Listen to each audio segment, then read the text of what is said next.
All right, so it looks like we're live now.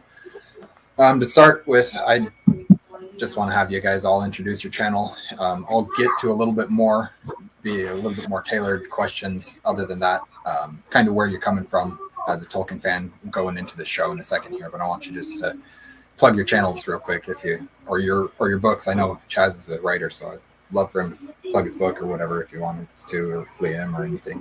I guess Tim's a writer too. Y'all are writers. I'm the only one who's not here. Nice. I think Tim's up on top. Oh, am I? You Do start? I go first? Yeah. Shit. Sorry. I'm starting off bad already. My bad. That's all right. Put me on the spot. So the day job stuff is all. Laugh it up, Liam. You're next.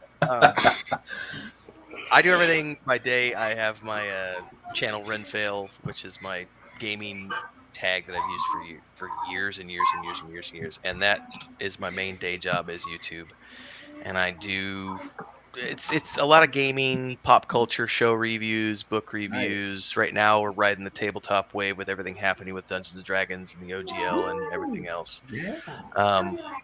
And then apart from that, for about almost 10 years now, I've been kind of on the side doing game dev stuff. We did about 7.5 years on an MMORPG where I was the founder of the studio and CEO, creative director, based on my IP and my tabletop book series. And then more recently, working with my brother and my wife on a smaller project, which is based on that world map behind me, where we launched our tabletop source book and campaign modules last May. Our point and click game's coming out this year. We got a book series that I've been publishing through serialized format on Patreon. That's wrapping up around March. We'll actually publish it in book format. And then, yeah, I've been working professionally as a writer since 2008. I started off in science fiction and fantasy, and then moved into content writing for the internet because it paid way better. And then eventually got into travel writing, and for about 7 or 8 years, my wife and I did just full-time travel and public speaking and travel photography, videography. Worked as influencers for about 6 years, all around the world, and then full-time game dev and stuff. And then I've been on YouTube full-time since last June. So that's the short version. Nice. Good for you, man. Yeah. Chaz, you want to go? Sure. Yeah. So I'm Chaz. My channel is Bookish Chaz. I do book reviews, other book related content. Sometimes I'll talk about movies if it's related to a book, stuff like that. And I'm also a writer. I did publish one book so far, Talendor's Guest. I have a new one coming out hopefully in November. That is the goal, to release that. So more to come on that, but yeah, it's a fun ride. And I'm a full-time insurance agent, so I work a day job. I wish my day job was like Tim's. It took me a long time to get here, so it did. I'm sure one of these days, maybe. I don't have your channels linked yet. I'll do that after the stream's over, I guess, at this point. No but problem. I will eventually have everybody's channels linked down below. You know what? Go ahead, Liam. Let's get you out of the way, and then we'll start answering some responding to some comments. Shove you to the side. Yeah, you can just sweep me under if you want. No, I'm Liam. I guess I post videos. I post an excessive amount of videos, not as much as Tim actually, but on my channel, Liam's Lyceum. Mostly book stuff, book reviews, science fiction, fantasy. I do write some, but they're mostly short stories as of yet. I don't have a lot published. I do have a website. Just came out with a website actually. So I saw that the other day. Looks good. It's a step. You can find me at liamqdhall.com. So hopefully that'll fill up. My kids are awake, and they'll be going to bed soon though. And I'm a big Tolkien fan. Have been for a long time. So and I guess also I am Tim's #1 fanboy. I've been following Tim online since 2014. So I mean I was pretty young when I started, and it hasn't stopped. So Yeah, you actually, I think you and your brother bought T-shirts from the very first ever the first campaign we ever did for anything for Saga Leucemia was those sweaters and T-shirts and stuff. And I remember you two, and like one of my long-term friends that I've known since I was like 14 bought one, and then like it was all of our friends and family who bought the shirts. But that was a long time ago, man. Yes, it's been a You were while. younger, I was younger. I didn't have any gray, and now it's all white. It's true. This is I what was game just dev a does to baby, you. basically. I would hope that everybody who's here knows who I am, but if not, I am T from an Erudite Adventure. My No channel idea. is mostly mostly science fiction, fantasy, mostly fantasy, starting to dive a little bit into science fiction. I guess there's quite a bit of classics on here too, but we just talk books and storytelling. Yeah, Kate's the writer. I just have stories to tell, and I hate writing, so I don't know how I'm supposed to tell them. But yeah. And so tonight's just going to be a bit of a discussion about the Rings of Power Season 1, just kind of our thoughts. I've got some questions, targeted specific questions that will hopefully drive the discussion a little bit, but we'll just see how it goes. I'll answer some questions here real quick. There's Sean Hall. I assume that's your brother, Sean. No? Different No Sean? relation there. Just, Hall is a wow, common okay. last He name. says evening. This is my friend Bren. Yeah, I don't think she's even finished the show though. That's it. That's Renfail right there. Again, and then let's see. No, I just clicking comments now. Gandalf the Grey. I assume he's talking about you, Tim. But well, since I cut the beard off, it's no longer Gandalf. But yeah, well, you weren't Gandalf then. You were the bearded dwarven bearded princess. dwarven then, princess. so. But the whole inspiration for it was Chris telling me it's gotten this long. You might as well go for the Gandalf look. And I went, okay. And then that converted into the bearded dwarven princess. Evil twin. All right. Well, I'll just. Do I have it here? Okay, yeah. So, just my first question is kind of where are you coming from as a Tolkien fan going into the show? What do you love the books? Do you hate the books? Do you have you read them every year since you could read, or just kind of your where you came from as a Tolkien fan going into this show? Less so about the show to get started, but kind of just a background so we all know where we're coming from, so we can have that context for us and for the viewers. You want to do the first same again, Tim? rotation? I was going to say, Yeah. want to do the same rotation. For now. And this time I'll try not to drop any bad language. So I grew up pre-internet. So I grew up reading The Lord of the Rings. I read it for the first time when I was 5 years old. I read The Hobbit and the Narnia books. And then when I was 7, my dad had a copy of the old paintings that J.R. Tolkien did. He had whatever edition that was from the 70s. He had those in paperback.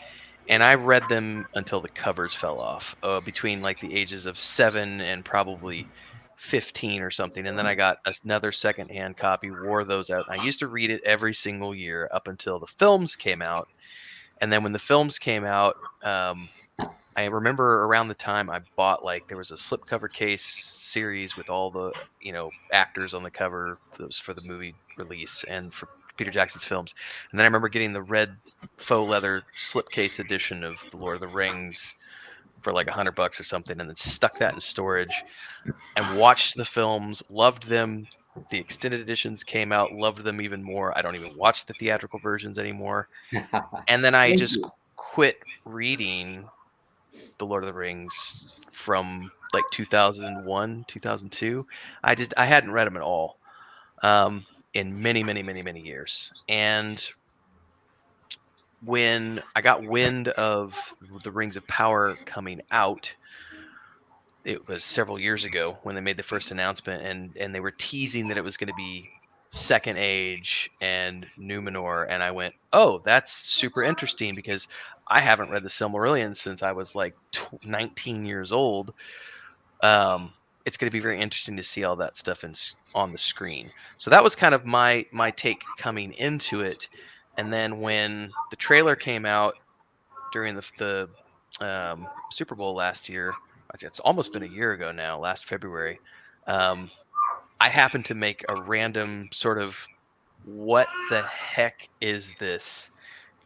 And watching that first trailer and was very perturbed because I hadn't been following any of the press leading up to it. So I had no idea that they were doing this, that, or the other. And I remember watching that trailer and just was like, what? This does not look like the Silmarillion that I remember. And then that kind of got me going all of last year preparing for the launch of the show, which included starting to reread the books for the first time in 20 years. Also, not only to associate myself with the books that I hadn't read in 20 years, but the internet exists today, which it didn't in the way that it does today the last time I read the books. So now I was able to dig into it and start reading and saying, okay, now I can go online and research these things because all these people have online resources now that you can go dig deeper into these things. And that was the start of the Mondays at Middle Earth series that I literally just finished book 5 of Return of the King tonight, which goes live tomorrow. So I'm almost to the end of the Lord of the Rings, and then we're getting into the Silmarillion. So that was my coming into Rings of Power. Was I still haven't even reread the Silmarillion in 20 years. I'm getting there, but I'm at least familiar with it enough that I understood that what they were doing was a lot different in terms of what was on the page. Uh, yeah, and I know I know I've really enjoyed your Mondays in Middle Earth stuff. It's been just seeing your reaction to it and your thoughts on it as you go through. It's been really fun for me. I mean, I try and reread the Lord of the Rings every year at this point, but it's seeing other people's thoughts as they go through it, or seeing yours who hasn't read it in 20 years type stuff. Just the things that you realize for the first time, or you realize now as a writer, someone who's been writing for however many years now, and it's just the different things that you're able to pull from it. It's really cool for me to see all that stuff. Chaz, you want to go? Sure, yeah. So my first experience with Lord of the Rings. That the first time I ever heard about it, believe it or not, was my sophomore year in college. I think it was. A friend of mine was sitting reading Lord of the Rings, and I'd never heard of it, but I liked fantasy, and so he told me about it, and I'm like, oh, that's cool. So after the first movie came out for Fellowship of the Ring, I loved it so much that I decided, okay, I better read the books. So I sat down and read the books, the book, I should say, over one summer. I read the whole saga over one summer, and it was great. Absolutely loved it. I still have my movie edition trade paperback. That's the book that I read from, and with the ring wraith on the cover. It's awesome. I've never So seen that yeah, cover before. That's cool. oh yeah, Yeah, I've it's never seen awesome. that one before. Yeah, That's I awesome. love it. I have other editions of it now, but this I keep this because I love the cover so much. So Yeah, it's a and this one's easier probably to read from, honestly, than some of the illustrated ones and stuff are. But so yeah, I read that, and then I read The Hobbit afterward, and then a couple years later, I tackled the Silmarillion. And when I say I tackled, I really did. It was that was that was a That's piece of rough. work. It's a tough one, yeah. So, but yeah, I absolutely loved it, and I can totally see why he's the granddaddy of fantasy because I mean he created most of what we know in our fantasy tropes now. So, uh, but yeah, and then of course I watched the movies, and then when the extended cuts came out, finally I disavowed the original theatrical releases, like It's the you only did, way to Kenneth. roll, man. It is, yeah, and even the extended cuts aren't perfect, but No. they're more perfect than the theatrical cuts. We'll put I it that actually way. I actually think my wife has never seen. I don't think Chris has ever seen the theatrical versions because she's That's only ever fair. watched them with me. She may have seen them like on. Actually, I take that back. I think she did. They were on Netflix maybe 2 years ago, and I think she watched them on her own in Yeah. Spanish. And I'm pretty sure those were the theatrical versions, not the extendeds. Okay. Um, I've never watched the theatrical. I didn't get. I was one when the first one came out, so I wasn't old enough to go watch it. Oh, By far. you're much Um, younger. Yeah, it was. but It was a cool experience. I will say that. Like yeah, It even though the was. extended editions are so much better, I'll never forget. Like I was too young for Star Wars when Star Wars hit the theaters because I was born in '80 and those came out that came out in '77. So I never got to see the original Star Wars in the theater. But I at least have that memory of being in the theater, 21 years of age, as um the Fellowship of the Ring is hitting and just like weeping with joy and like this is so freaking awesome. Like it was a Yeah. really cool experience. I think I saw it 3 or 4 times that first day. I don't. It's been so long ago now, but it was a hell of a ride, man. Oh Yeah. yeah. Yeah, Yeah. they're great. It was a very cool experience. I'm gonna throw some comments up real quick because Okay. Strange Mentality Paper says, I haven't read Lord of the Rings yet, but I adore the movies. I've heard the My movies wife are still actually hasn't better. read them either. So Yeah. Oh, I Um, don't know if I would say the movies are actually better. They're equally on par, but I would still say I like the books better. Yeah. I mean, the movies are absolute masterpieces, but they tell a Absolutely, yeah. different story than the books do. This is the way I describe it. I describe it as the movies tell the story of the destruction or the quest to destroy the One Ring. That's the story that the movies tell. The books tell the tale of 4 hobbits. Yeah. That just happens to go along with the events of the quest to destroy the One Ring. And with that, when you look at it that way, then you understand how necessary characters like Tom Bombadil are, because it's the story of the hobbits, not the story of the ring.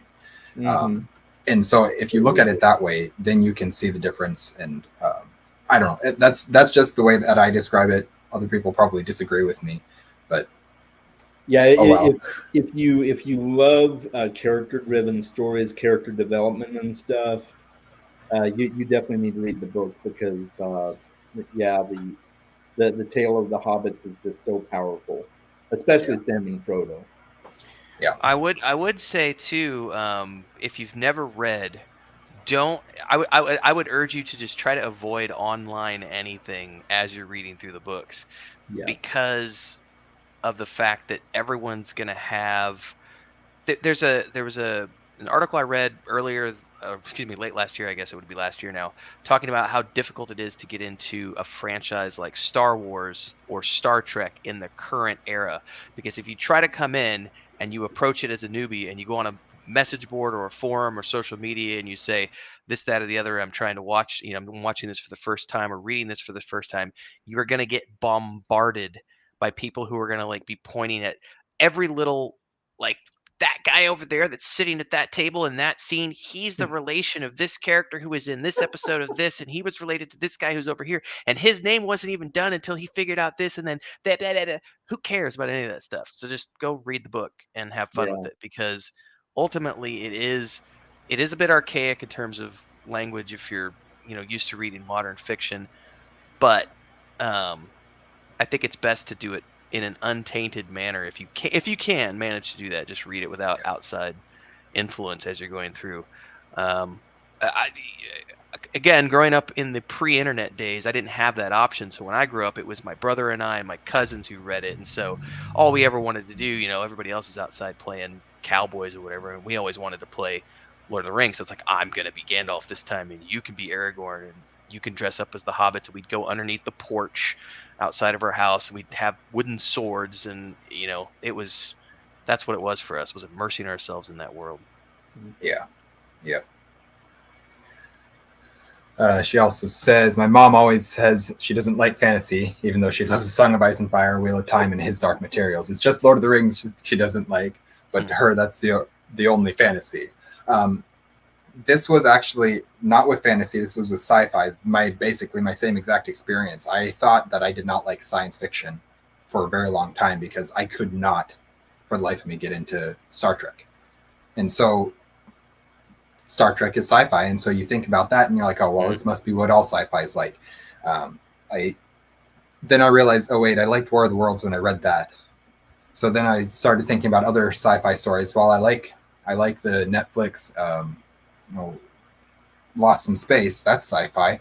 So that was I really start good, thinking out, what is it? Is it just Star Trek, or is it actually sci-fi? And so I eventually branched out and found out, oh no, it's just specifically Star Trek, and so that was cool. But yeah, the fantasy is so much more than Lord of the Rings, and I'd say Lord of the Rings is so much more than just fantasy. There's that quote that Liam has on his website from Tolkien. I don't know if you can pull that up real quick. Okay, I can pull it up. I got my phone here, but it's I got to find it because it's such a cool quote and really just gives my whole thought process regarding it. Where did you put that? Right.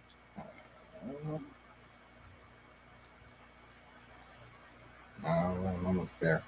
There it is. Let's see if I can find it.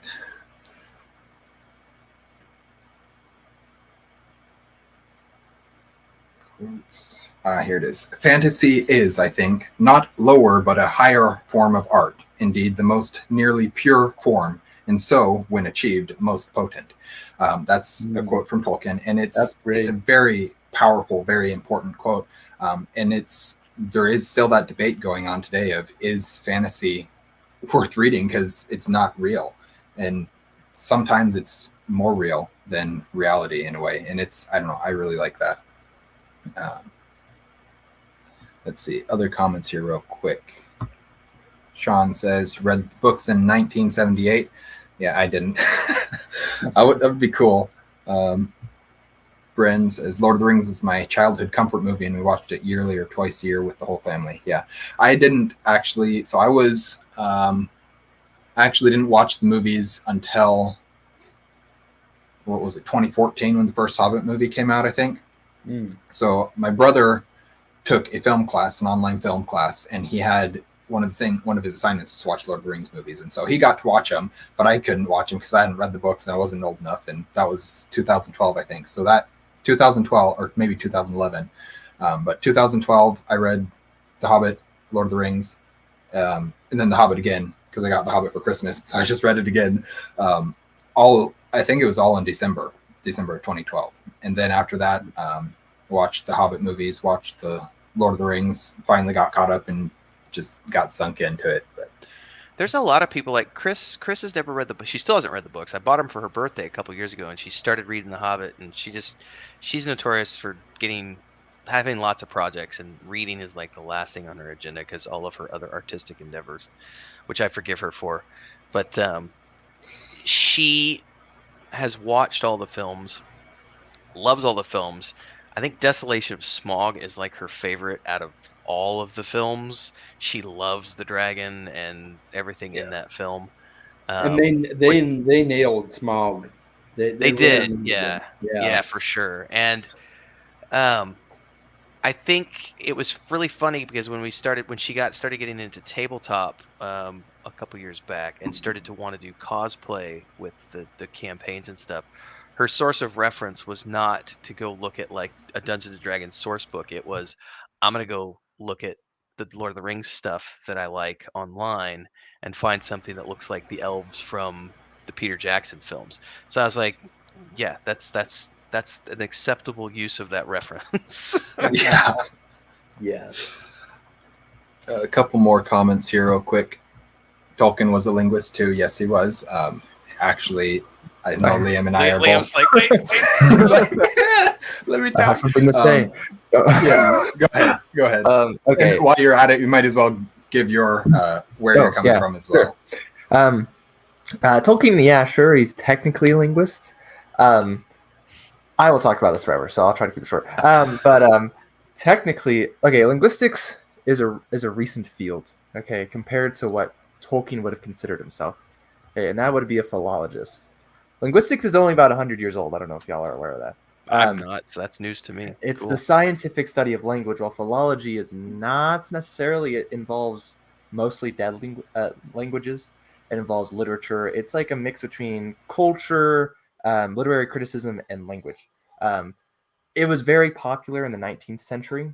It's on the wane during most of Tolkien's lifetime anyways, but he is a philologist.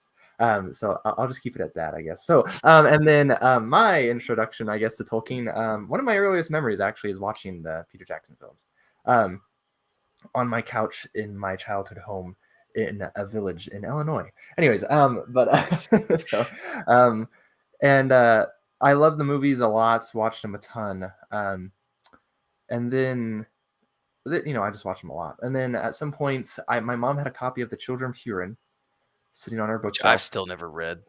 It's so good, and I read that one It's so first. good. So It's my favorite. Yeah, it's phenomenal. And so I picked that up just because I was like, wow, this dragon's cool. Okay. And so I pick it up and I read that. I really liked it. It's actually rather short. But But it's I mean, a little look at that cover. It's yeah. just Yeah, like that's it's so amazing cool. I cover. can't I have that one. capture it because of the. Yes, I couldn't resist. know. So It just I don't know. It's so good. so I read that. I thought it was amazing. And very tragic, very sad. Mhm. And then when I was in 8th grade, I read The Hobbit. My mom got me a copy of The Hobbit for Valentine's Day. I was the only one of my brothers who got like an actual gift for Valentine's Day, so obviously I'm the favorite. Love the most. And so I read The Hobbit, and then as a freshman, I read The Lord of the Rings. And I only reread The Lord of the Rings actually a couple of years ago for a class. So I got interested in. Well, when I read The Lord of the Rings, Tolkien became my idol, essentially.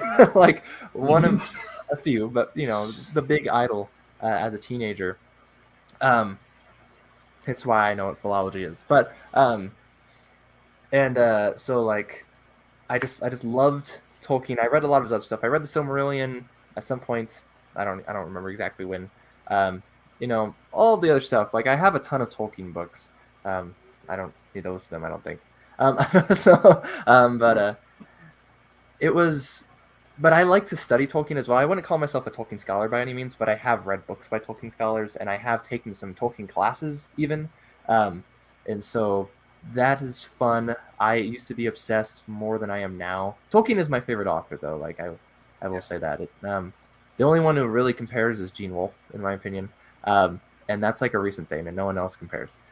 So yeah. Anyways, just to keep it short there, I guess. Couple more. Let's see. Not all who wander are lost. That's another Tolkien quote from a very important poem in Lord of the Rings. I think you actually did it. Yeah, the Riddle of Strider. I think you did it for Poetry Thursday the week before I was going to. So I was like, I'll wait. You should have done it. But that's all right. Well, I was gonna do some crazy deep dive of how like it had like dual meanings in the words and like all these things that were like technically true just on face value, but then you apply them to Strider and they're also true. It's just I didn't end up doing it. It was going to take too much thought, but it would have been fun. Talking about Children of Huron again, it's a tragedy. She threw the book, and yeah, I love it, but it's a beautiful story. But yeah, I was so sad. You got to read it, Tim. Read Silmarillion first. Here's the thing: I've literally never read any of the History of Middle Earth or Book of Lost Tales. I've read none of the supplemental material. My literal everything. The last thing I read was the Silmarillion years and years and years ago, and then while I was growing up, Christopher started publishing all of that supplemental material, like in the 80s and 90s. And I remember going, back in the day when bookstores were a big thing, and you would go hang out in like Barnes and Noble and drink coffee and read books in the lounge chairs that they would have. I remember diving into a couple of those because they always had really badass artwork, because of the artists that you get to see, like Lee and everybody else. But I never actually bought any to read at home because it was just this thing where I don't know. I honestly can't tell you why I never got into them. So I still haven't. But the hope is that once I get through the Silmarillion, which will probably take me all year because I only do like one chapter reading every week. We'll see if I get to all that. It's 26 chapters for the Quinta, and then another 4-ish. So it's about 30 chapters is for the right. And the issue I already, and I talked about this morning when I was recording my episode for tomorrow. I was like, I don't know how I'm going to break those down because it's been very easy with the Lord of the Rings to just do it chapter by chapter. But when you start getting into the Silmarillion, now you have to dissect stuff and go, well, hang on a second, because remember this, which ties into that thing in the appendices at the end. And so now we got to analyze that. I bet I get a full year of content out of farming the Silmarillion. Fingers crossed. Yeah, it's good. Steve, Donahue popped on. Am I too late for the bloodletting? Have we started ripping I don't the think we wet got there. intestines out of Lord of the That's I what do was have a laughing at, random actually. That's I do have a hilarious. random question though that I want to pop on everybody. Yeah, go 'Cause for it. Get him ahead. We were talking about the films a minute ago, and I just had this everybody was talking about, watching them for the first time and everything else. What is the one scene that stands out in the films to you from don't think about the Hobbit films for a minute. Think just for the Peter Jackson Lord of the Rings films. What is the one scene that stands out to you as like the essential Peter Jackson Lord of the Rings scene that defines those films for you? Oh, wow, that's a good question. I can tell you what It- mine is. I think mine is that scene where Frodo and Gandalf are talking, and Frodo's like, I don't wish any of this had come to me, and Gandalf says, none who live in these times, but there's nothing we can do about it. We just got to carry Mhm. on. And I felt like that was like the perfect representation of what the ring, that burden that he carries is because you don't get a choice sometimes. You just have to, suck it up, Buttercup, and as my Yeah, mom would say, yeah. and deal with yeah. it. But it's not like the most action-packed scene or anything else, and it's not even my favorite scene in the films. It's just one of those things that stands out in my mind as like, this is like the definition of the film journey is that you don't have a choice. You have to deal with this, and at this Yeah. point, good luck. That's a good one. I think mine If is it was, the friends there, where Aragorn says you bow to no one at the end. yeah, it's Man, another good one. I bawled for 10 minutes straight. I swear I had a tissue box handy or something because every time I watch that movie and that happens, I'm like I'm looking for tissues because it's powerful. The Boromir death scene gets me like that. That's Yeah, that's another one. Yeah, Oh yeah, that's a tough one my too. brother, my Yeah. captain, my king, and it's like no. yeah. And Sean Bean does such a great job Yeah. portraying that character He and does. the struggle of I'm a good guy. He really is a good guy. He's just corrupted by that ring, and it's so hard. What's Steve's here? One scene. Surely it'll be the ride of the Rohirrim for every human on Earth. That's another very powerful scene. Like, It is a It good is. scene, but I can tell you this because I just did that chapter like a few weeks ago. I cried like a baby reading that chapter, and then when I did the review, I cried again when I'm doing the review on YouTube because when there's stuff that happens, like the Theoden things King, that the yeah. Rohirrim guys are dealing with in that battle scene is just it's so amazing. And there's a part where Éomer, I'm getting totally sidetracked now, because in the books, It's all there's right. a part where Éomer is like he sees. I'm trying not to. It's like, can I do? It's spoiler alert, because maybe somebody hasn't read or I mean, watched. I think we're just clear go for it. Yeah. because he sees everyone. He thinks everyone's dead. Like he literally sees the king has fallen. He doesn't see it, and he just is like, screw it, and he just charges off with all the men behind him, and he's like, this is it, we're going out in a blaze of glory, and he just rides on, and you're sitting there going, they're not dead, don't do this, like, but it's just this moment, the whole Ride of the Rohirrim, that is pretty epic. That is a pretty epic scene, and also the feeling that Theoden has of finally feeling like he's worthy to enter the halls of his kin because he finally did something that was worthy of the name. And I'm so sorry for popping those questions, guys. No, it's good. It's good. Do you Sidetrack. have one, Liam, or do you just want to pretend like you answered it? Well, no, I think I that's what have I'm one gonna for do the now. movies. Go. I will quickly mention my favorite part of the books, for the defining moment of the books, is the very last sentence of "Well, I'm back." Okay, but I'm Yeah, just gonna leave that there. But for the movies, for me, the books it's a little different because if you remember in the movies, Boromir dies in the first one, and he dies at the beginning of the Two Towers. Yeah. For the books, if I remember correctly, right, the departure of you're Boromir, correct, the first chapter, right, in the Two Towers. But I think the scene at the end of the Fellowship of the Ring where Boromir's dying, Merry and Pippin are getting kidnapped, and you have Sam running after Frodo, and he goes into the water and he starts drowning, and Frodo has to save him.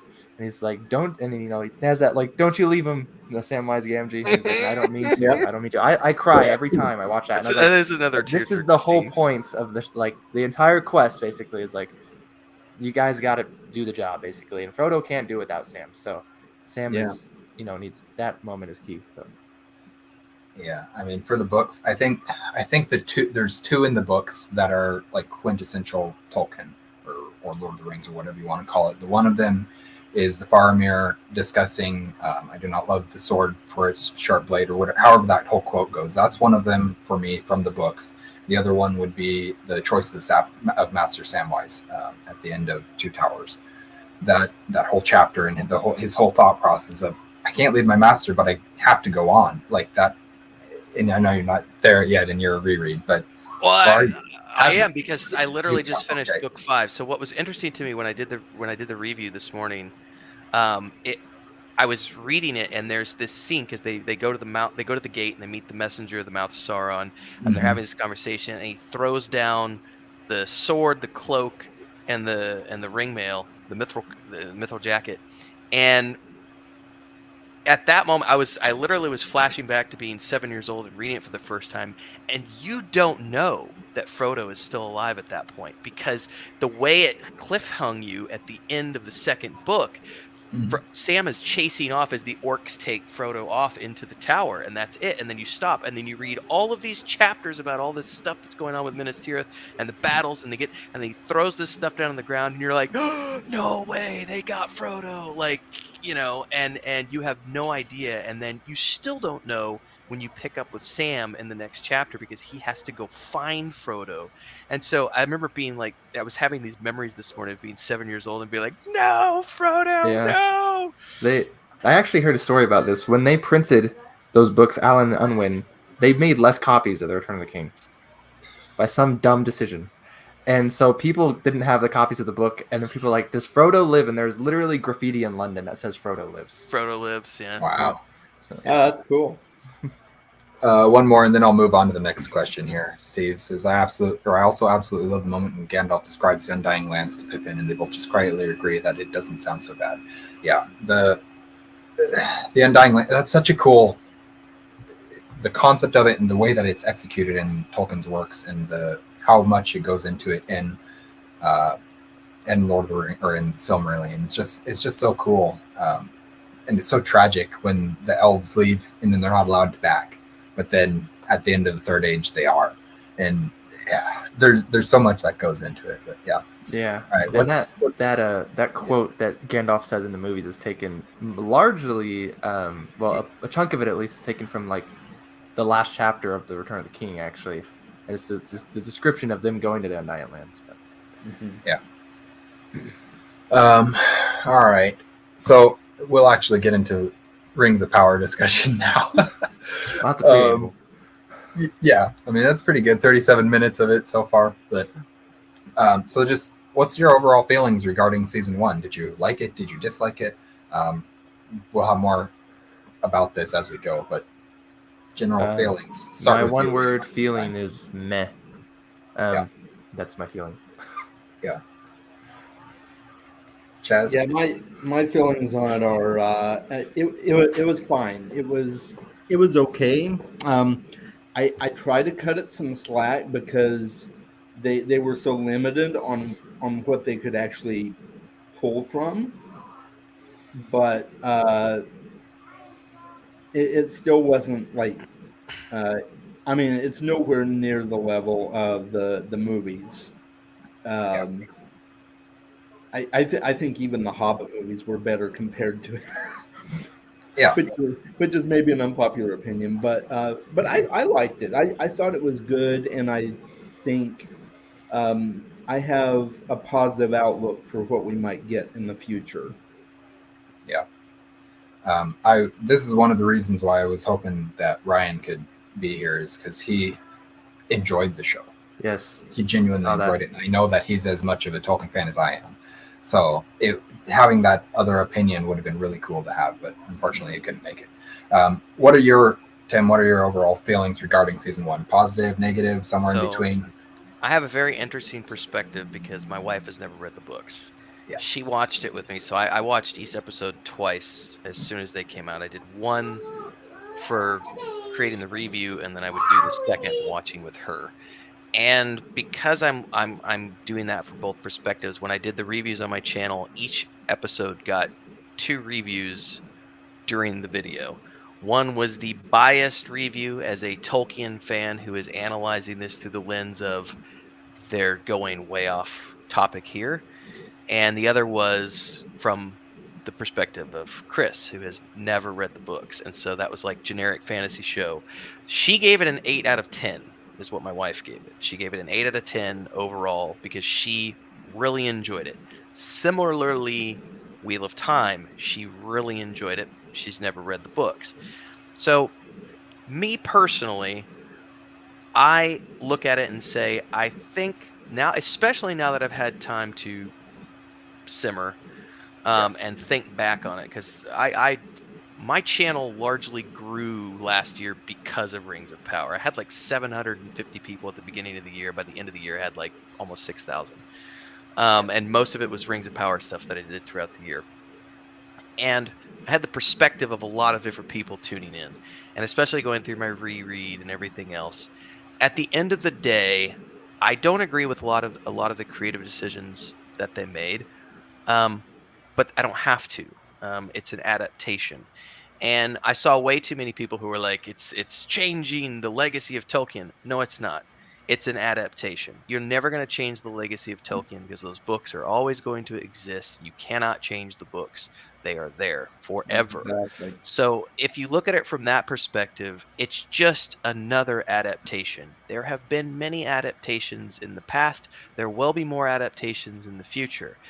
I kind of eventually came to the same opinion that I have about Star Wars, which is all Star Wars is good Star Wars. It's just that some Star Wars is better than other Star Wars. But there's no such thing as bad Star Wars. It's just a lesser version of Star Wars. And if you're a true fan, you will appreciate all of the Star Wars that ever comes out, even if some of them aren't as good as others. And so I kind of, once I took that approach to it, it was like, it has a lot of flaws.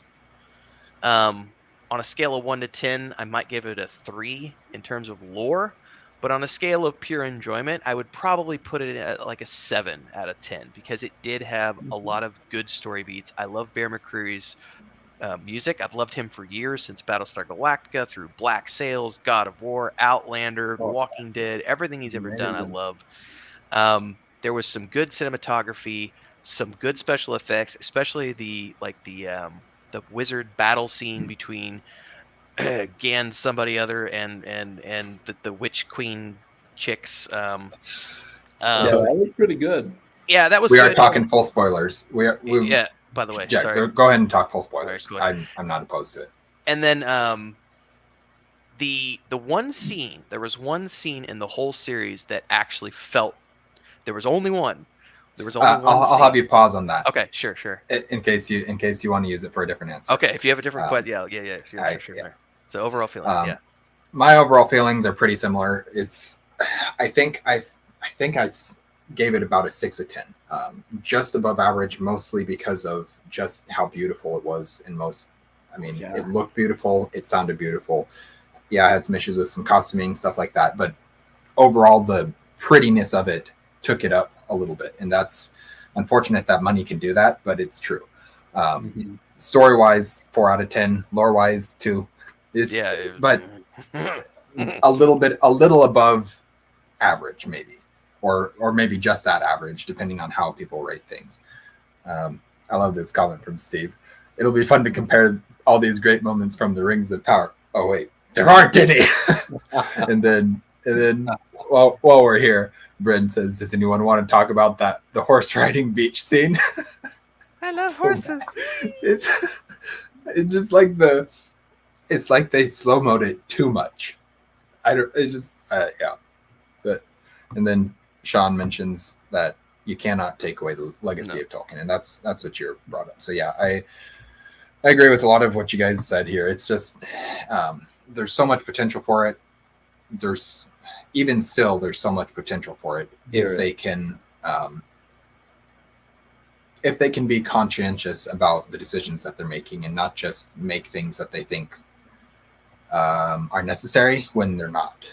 And because there was a lot of that as well. The horse riding scene should have had Chariots of Fire playing in the background. I mean, come on, serious. That would have made it better. here's my next question. What's one thing you genuinely enjoyed in this, from the show? It can be something massive, so a story arc, or something as little as, I guess I'll go first. One thing that and there can be more than one thing, but the one thing that I am going to use at this moment for this answer is Galadriel's dress in the last episode. I genuinely love that dress. I think it's beautiful. I think it works perfectly. I think it looks very elven. It fits the Eregion. I felt like the dress worked really well, and it's very pretty. So that's one thing that I genuinely enjoyed. There's other things that I could talk about. Not much else in costuming, but there's a little bit. But what is there something that you guys have that you genuinely enjoyed? I know you mentioned the score, Bear McCreary's score 10. So do you have something else, or do you want to reuse that answer? Or? No, I have another thing that's going to stand out to me. So there was one thing in particular that stood out to me as a Tolkien-esque moment in that entire series. So for the most part, the Harfeet were a completely useless addition in my mind, because they didn't add anything to the show, and their dialogue was for the most part very childlike and meant to appeal to that child audience. Yeah. However, that scene, and I can't remember it's either episode like maybe 3 or 4, it's an opening scene where Poppy is singing a song as they are doing this travelogue sequence, and they're showing lots of New Zealand landscapes as she's singing this traveling song as they go through. And that was the only moment in the whole show when I sat and watched it and I went, this feels like Peter Jackson's films right here. Like, this feels like a Tolkien-esque. We're getting the lyrics of that song, which I can't remember right now, but they were about traveling and everything else, and the journey of those kids essentially going along with their wizard companion was very Tolkien-esque for me. And that was the one moment, I think it was the only moment out of the entire show where I actually was able to suspend my disbelief for a little bit and say, this feels good. This feels like home. So that moment to me stands out in particular. Yeah, that song was really good. I loved it too. Yeah. There it does use the phrase "not all who wander are lost," or something very similar to it, which is, I always interpreted that line as being written by Bilbo specifically about Aragorn. There's nothing specifically in the books, I don't think, that ever says that. So sure, whatever. It could just be a old Hobbit story or an old Hobbit line or something like that. But other than that one thing, I agree. That song it's a very good song, and that it felt very Tolkien to me as well. I liked. There's some positive things about. Again, I mean, the music's good. But the one thing that stood out to me, actually, when you asked the question, I was sitting here wondering what the hell stood out to me. Because I have mostly tried to push that show to the back of my mind, and and I keep bringing it up. Yeah, how dare you? But I do like the relationship between Elrond and Prince Durin. There's something wrong with the Durin thing, anyways. But that relationship is still nice. I like that relationship. I'll just keep it simple at that. Yeah. Yep. Chaz, you got something? Several things, but mine was actually Elrond's character just in general. I thought was one of the better characters in the entire series. He felt like not only did he feel like Peter Jackson's Elrond, he felt like Elrond from the books as well. And yeah, I was very impressed with how they pulled it off. I was impressed with the actor who portrayed Elrond, and I didn't find out until after it was over that he's actually the one that played young Ned Stark in A Song in Game of Thrones. Game of Thrones, like, yeah. But anyway, so yeah, I really liked Elrond's portrayal in the series. Yeah, and I do agree. I think that he did I think his name's Robert Aramayo, did a very good job with Elrond, and then the relationship between Elrond and Durin the Fourth, I think is who it's supposed to be, was very well done. When I made, several months ago now, I made my the best thing in Rings of Power, I think was what I titled the video. And it was my decision in that for that video was to use the character of Adar, the orc chieftain guy. And I stand by that. I still think that's one of the best parts of Rings of Power. But at that same time, David Wiley mentioned, I thought you were going to go with something about the friendship between an elf and a dwarf or something like that. And it's definitely my second choice, because really there's so much in Tolkien that is about the friendship and the bridging of gaps between the different races of the elves and the dwarves and the humans and the hobbits and all of them together, and then the stark contrast between those created by Eru or given life by Eru to those corrupted by Morgoth. And I know you've talked a little bit about this, Tim, but it's just, or maybe no, that wasn't you. I guess it was Owen when in his Silmarillion stuff. Owen Edwards in his Silmarillion chats.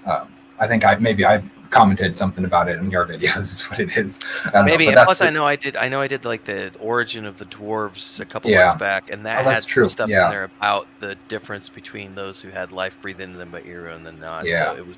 That's what it was. Could have been there too. Who knows? I don't know.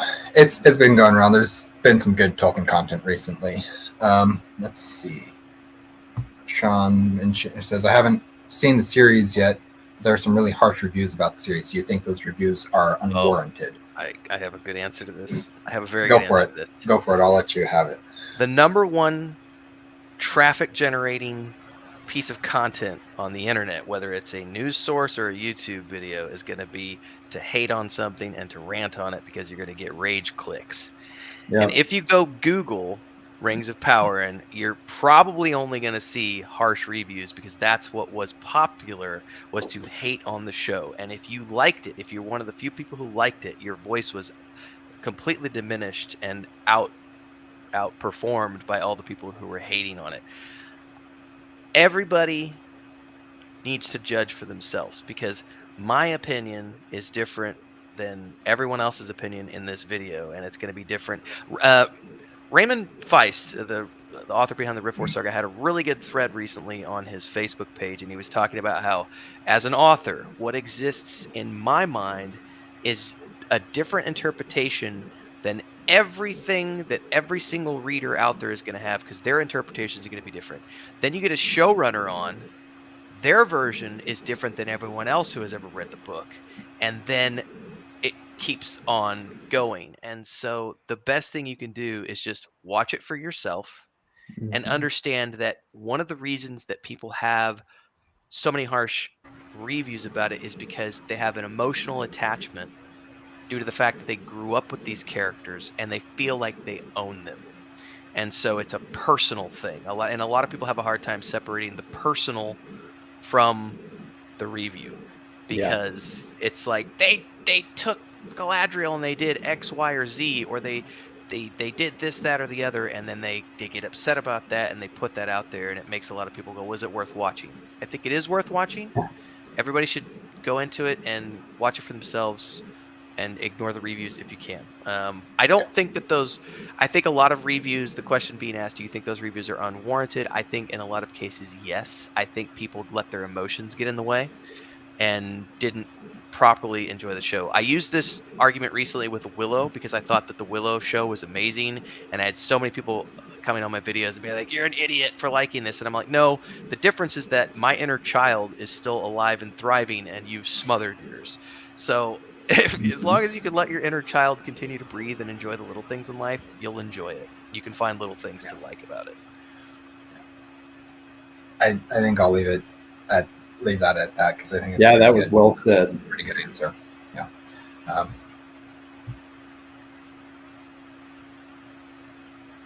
I thought I had something to say, but I forgot it now. So. Steve says, I especially love the variety. It's not like the same single character is responsible for literally everything that happens. Wait. Yes, it is. There was a certain heroine character. Yeah. And then Brent, I just wish the actor of my Elrond God. in Rings of Power didn't have Starbucks hair.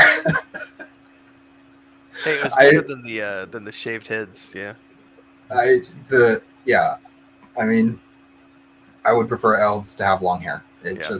it suits them so much better. That was rough to especially watch. Tolkien elves. That was rough to But- watch. I mean, it was something that I was able to get over, but even Yeah. my wife, who's never read the books, she went into it and said, "I thought all elves had long hair," and I was like, "Well, you're getting into a very interesting topic right now of why elves are always portrayed as having long hair, and you watch Peter Jackson's films, and they all have long hair, and every other fantasy film you've ever seen, they have long hair, and so it's a very disconcerting moment where even a person who's not my wife is not well read when it comes to fantasy, so even a person who's very peripherally involved in fantasy can look at an elf and go, that doesn't look like an elf." Yeah, and I mean, part of it is our preconception, and Yes. there's nothing wrong with that. If that's the conception that everybody in the world has, that elves are supposed to have long, or fantasy elves are supposed to have long hair, elves with a V, not with ELF. If that is the case, then just make them like that. It's not that much more expensive. And with the budget that Rings of Power has, there's no reason they need to skimp on wigs. It's doesn't make sense. But sorry. All right. Did everybody answer this one? One thing they genuinely enjoyed? I think we did. Yeah. What's my next question? Well, you watched season 2? I make a living Oh, at this, yeah. so yes. I know. Totally. It's content for my channel, absolutely. Totally. It's funny because I'm kind of on the fence with whether or not I'll even bother with season 2 of Wheel of Time, but I'm definitely watching season 2 of Rings of Power. Yeah. Yeah, I'll do both just because it's content for the channel. That's true. I'm trepidatious about both because I don't agree with what the showrunners are doing, but I don't have to, and I'm able to separate that out. Not everyone can, but at the end of the day, I guess the better way to say this is, yes, I will watch it because I'm doing it for a living. I am not looking forward to season 2 of either one of those shows because of the fact that I'm very nervous about what they're doing with the lore, and I'm a little bit of a, I want to see a good example of this is watching the Last of Us adaptation on HBO right now. It is 100% the game, and so they're not going off course at all. I think the only small change they've made is how the spores, how the fungi spread and everything else. But apart from that, it's the same director from the game helping direct and co-write the show. And as far as an adaptation goes, they knew what they were doing going in, which is we're going to take the source material and we're going to basically just put it on screen in the exact same way it played out in the video game.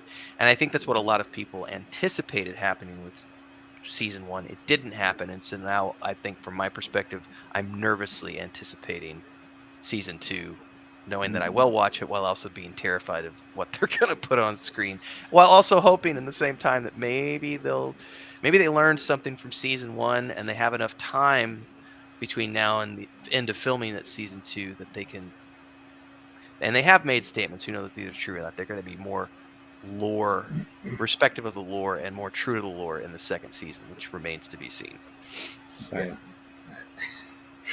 I mean, I'll watch it. I want to love it. Like, I want it so bad to be the best show ever made, and it could be. It could course correct enough that seasons 2, 3, 4, 5, whatever, however many they end up making, fix the issues with season 1 that everybody had, and just end up with a phenomenal show. I don't see it happening, but it could. And I mean, that's it's always the possible. hope, right? Or it's always the hope, at least, that it continues getting better. I don't know of too many shows that have had a bad first season that got really better over time. One of the ones that springs to mind, and not everyone here may have seen this, but Babylon 5 jumps to the forefront of my mind because the first season was really bad with no VFX budget, and the writing was kind of all over the place. And then the actor that was the lead in season 1 didn't come back for season 2, so they had kind of a new lead guy trying to lead the show from season 2 onwards. But they managed to make it work and sort of retcon season 1 into being this, journey of the original main character. But I can't think of too many shows over the years that have had a first season that stumbled so poorly or did so badly and then still managed to come out and make it into something that was worth remembering or looking back on. But we can be hopeful. I've just it's one of those things where I really hope that's the case. I really do. Well, go ahead. Oh no, I was gonna say Hannah comes to mind. Actually, I didn't think the first season was worthwhile at all. For the most part. Did they even do a second season? They did 3 seasons. Oh wow, I never And the watched second and third were way better than the first because the first was generic and because not. the only one I watched was the memorable. first with Joel Kinnaman, right? And then it was like, and then I never watched the second and third. Now I need to go watch the second and third because I actually somewhat enjoyed the first season. But Yeah, it's not bad. It's not that good. It was like, But yeah, it's pretty generic. I've been- but I will watch season 2 of Rings of Power just to get my, my answer on that. Yeah. Well, I I think have the other way to one- look at it too is always sorry. No, you're I will fine. spit this out really quick. The one thing you can take away from Rings of Power that no one can take away from you is that you will be able to see places that you only ever imagined in your head. So it's a win Very in that cool. category, no matter what else happens. Yep. Yeah, I mean, like Numenor looks Numenor, I fantastic. thought was gorgeous. Yeah. Numenor was quite amazingly done, I thought. Yep. I have one ask for season 2. Please do not put music to the ring poem again. It was pretty my bad. It was goodness. pretty So bad. bad. It was so bad. It was Oh. awful. My ears were hurting. I'm like, okay, at least have music that makes sense for it, but you don't even need music for it. Why? And it ruined the cadence that I'd had in my head for all these years since I was like 6 years, 7 years old, you know. And it's like, no, that's not the way it goes. I listened I to had the blocked that from entire my mind. thing. I did not remember I that. listened to the entire thing, hoping that the next stanza it will clear it up and it'll make it beautiful. And it didn't. It just Never like did. worse and worse and worse and worse. Yeah. Yep. I forgot to pull this up. Let me pull up this comment real quick so you guys can all laugh about it while I pull this thing up that I was going to talk about. Yeah, I saw that. That's great. Okay. Like Galadriel, since we haven't actually talked about it for a second, I'm just going to 1 sec say that she is one of the worst characters I've ever had the displeasure of watching on a television screen. Yeah, it was. Which is it so was bad. sad because she's such a good character in the actual material. And I've heard so many different. I got a riff on this now. A part of that I've heard was the responsibility of the writers. The directors also bear responsibility, but also the actress behind it bears a little bit of the blame too, because they kind of let her do her own interpretation, and then she took it upon herself to expand upon what the writers and directors were telling her, which was so far from the character that exists in the books. And this is where that was a hard pill to swallow, because a lot of people had the same complaints in Peter Jackson's films about the way they treated Arwen, or making her way more a thing than she was and different than she was in the books, just to fulfill a checkbox that New Line Cinema had at the time for Peter Jackson's generation. Then with this generation, a different checkbox, but still being made to be that character that's so different. It was rough. That was yes, it was rough. I could rant about that for a while, but I'll just leave it at that. The part that really sealed it for me on how they were going to characterize Galadriel was right at the beginning with the Ice Troll, where you have the elitist of the elite elves, and none of them can do anything except Galadriel, and then she runs in and solos it. Single-handedly solos it, yeah. This isn't how it works. These are the most elite elves, or supposed to be, and all of them just get body smacked, and just like the one tries to hit it in the face with a torch or something like that, and it's like, this isn't going to work. You use your actual weapons. I don't know, but yeah, it's frustrating because, like you guys mentioned, Galadriel, she's such a cool character in the books. I don't have an issue with taking her from a little bit more of a naive character to the Galadriel that we know from Lord of the Rings, except for the fact that Galadriel has already been alive for 3,000-ish years at this point. And she's been in the court of Meli, and she's been in politics. She's brother to Finrod or sister to Finrod, I guess. And like, she's got all these familial connections with the kings of the elves. She knows this stuff. That Why and is she the so fact that naive?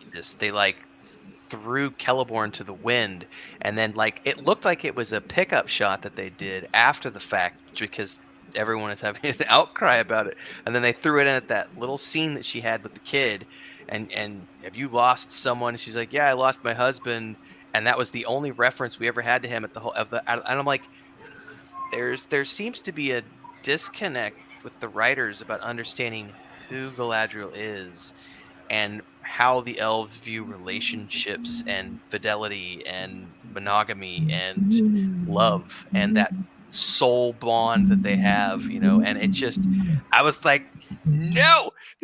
It's just you're doing all the things wrong. I have a feeling that they really wanted to portray what they thought would be a strong female character at Sure. the expense of the actual portrayal of her character from the books. Because the great thing about Galadriel is she is a strong female character as it is. She doesn't need to be this amazing warrior who thwarts all the beasts.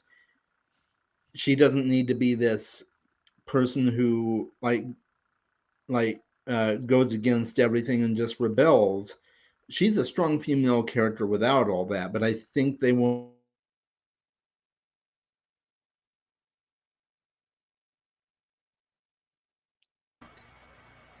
I don't know. Is okay. Yeah. To add to that comment, his name's Bombadil until she offhandedly says, "You seem like a Tom to me." I really hope. And there are rumors that Bombadil is going to be in season 2.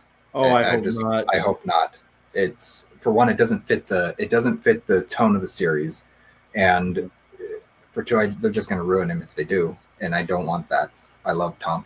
The best thing about Tom Bombadil is he's so mysterious. Let's leave it at that. Yeah. There doesn't really apply to Lord of the Rings in this way, but I just made the comment about it. It doesn't fit the tone of Rings of Power, and it made me think of this conversation that I was having with some other people on a different movie-related pop culture Discord type thing, and they were saying, wouldn't it be cool if Stranger Things and Wednesday had a crossover?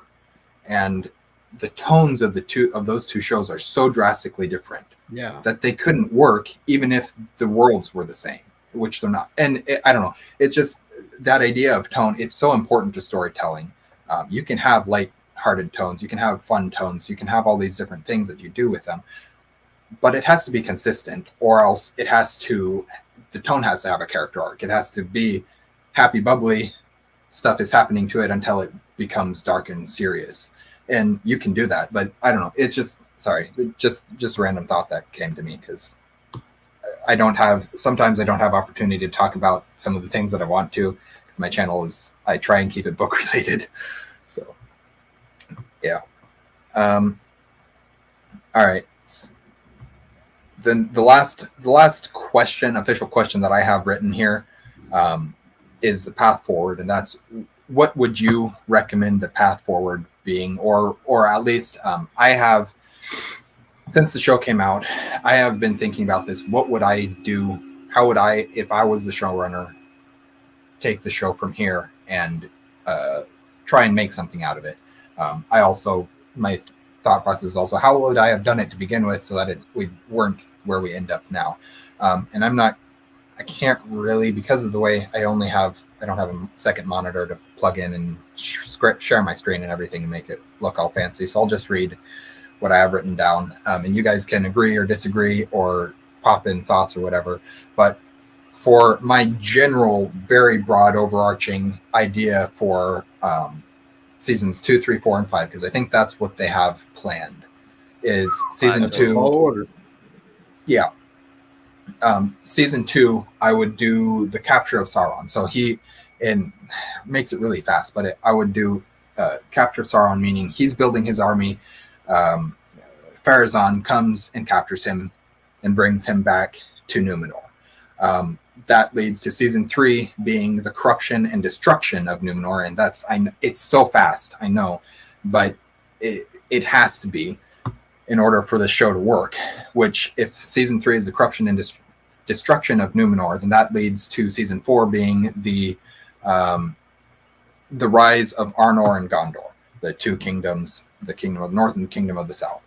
And then so you can see that building up, and you get a full season of actually seeing Gondor coming into being, so that what is Third Age Minas Tirith isn't just poof and now it's there, because it's obviously not just going to be built overnight.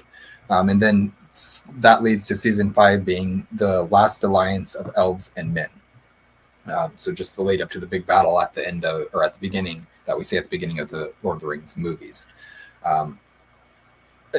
We have thoughts on any of that, or do you guys have a different direction that you would rather see it taken, or something, or just anything? I mean, like, thoughts, I guess. Like Steve's answer. All right, well, let's read it real quick since he's got one. The path forward. Season 2 opens with Galadriel waking up from the dream that was the entirety of season 1. I was actually going to suggest something like that. 80% of the focus on Sauron and Numenor. No wizards, no hobbits. Yes, no hobbits as well. Yeah. I would not care if they cut the Harfoots out. That was I should not be in there. I would like at the end of season 5 maybe to see a hobbit at the very end. You know what I mean? Like, and that's it. Yeah. So. I think for me, I at this point I can't. I've had to disassociate myself from it, because I guess I'm kind of taking the approach that Sanderson has taken with Wheel of Time. I have to consider this as another spinning of the wheel. This is another telling of that tale that is not going to be done in a way that I am going to fully appreciate, because of the Tolkien fan inside of me that's like, that's a nice cop out for Wheel of Time. Yeah, for Wheel of Time it is. But... yes. But it's also like, you didn't need the Harfoots. You didn't need, and the worst character in that show for me was Bronwyn. That was the worst, most pointless, because not only this is I promise there is an answer to the path forward in this rambling discourse that I'm about to give. That character being completely pointless and useless, and she's like the village healer and all this other stuff, and then she goes from being the village healer to like the Braveheart character who's like freedom, and becomes like the leader of the armies of men, like somehow knows how to fight, somehow knows how to lead all these people and all these things. And it's like, that right there is the perfect example of why I don't see them being able to have a clear path forward that is true to the lore of Tolkien, because they've already invented so many characters that have no actual basis in the Second Age or in Tolkien whatsoever, and they have dialogue that is ripped straight from Peter Jackson's films, and they have motives that are completely different from the way the characters were acting in the Second Age. That to me has made it very difficult to see a path forward that produces anything that's actually close to what Tolkien wrote in the Silmarillion. Even though we're not allowed to touch the Silmarillion because they don't have the rights to that. You know what I mean? Like, we have to look at the appendices and everything else. But even in the appendices, we had a wealth and breadth of characters that they could have used in the Second Age to tell a very coherent story, which is kind of what you just laid out in terms of this is what season 2, 3, 4, and 5 should be about. But I think that they've already cast that die and said, we're going to be doing our own version of events that's kind of it's going to run parallel to Tolkien's events, but we're writing the novel that Tolkien never did. Therefore, we're going to take a lot of creative liberties to get there. And our journey to get to the Last Alliance is going to look a lot different than the journey that Tolkien wrote.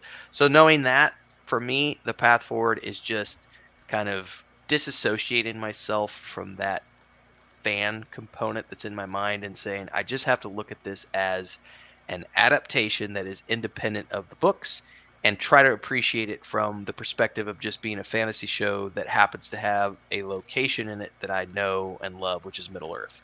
Apart from that, I'm not expecting much out of season 2 or beyond, because they've already done so many things in season 1 that were in reverse or different, like the forging of the 3 rings before all the others, and like, what? And now suddenly Sauron's not of the Valar. He's just a man, and somehow what? Like, there was so many things that they did that were just it was hard to get behind. So yeah, I'm a little like, I'll just wait and see, But I don't have a clear idea of what the path forward could be, because season one was honestly so different.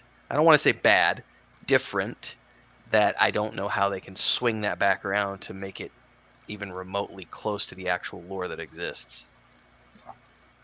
Yeah, and a large part of how different it is that mithril retcon, Oh, which is, there were so many inconsistencies with that it too, because doesn't it was work. like, I remember when especially when there's that moment when he puts it down on the edge of the table and it heals the leaf, and I immediately went, wait a second, if it can heal the leaf, it healed that corruption, right? Well, now it can heal all the corruption. So theoretically, all this corruption that Sauron has wrought with the orcs, who are corrupted elves, that can all be healed. We no longer need to worry about Sauron, because mithril is the magical juice that you just got to give to everybody, and it's going to clear the corruption up, and they're going to be fine all of a sudden. And I'm like, that makes, like, the way they portrayed it, it would literally do that. But then also, the way they said that it's a combination of